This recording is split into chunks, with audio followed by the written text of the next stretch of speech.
വിദേശിയായ Logan പഴം ഇപ്പോൾ നമ്മുടെ വയനാട്ടിലും സമൃദ്ധമായി വിളയുന്നുണ്ട്. പുൽപ്പള്ളി സ്വദേശിയായ ജോസഫ് മാഷിന്റെ വീട്ടിലെത്തിയാൽ കാണാം വിളഞ്ഞു നിൽക്കുന്ന ലോഗൻ പഴങ്ങൾ. 7 വർഷം മുൻപ് നട്ട ചെടികളിൽ ഇപ്പോൾ നിറയെ കായകളുണ്ട്.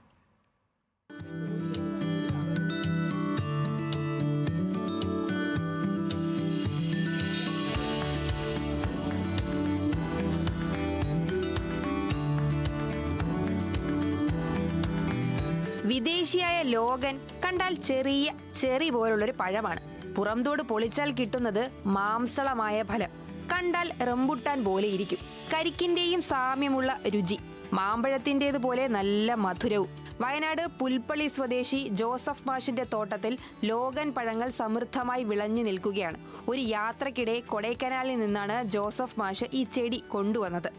അത് എൻ്റെ ഭർത്താവ് ഒരു യാത്രയ്ക്ക് പോയപ്പോൾ കൊടൈക്കനാലിൽ നിങ്ങൾ വന്ന വഴിക്ക് എവിടുന്നോ വാങ്ങിയതാണ്.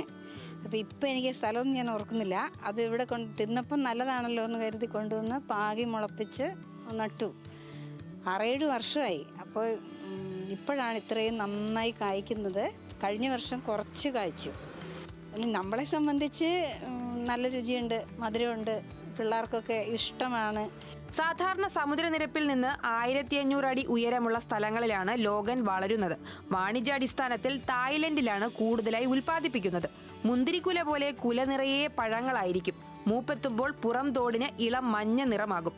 സീസൺ ആയതോടെ നിരവധി പേരാണ് ജോസഫ് മാഷിന്റെ വീട്ടിലെത്തി ഈ പഴങ്ങൾ ശേഖരിക്കുന്നത്. ന്യൂസ് മലയാളം, വയനാട്.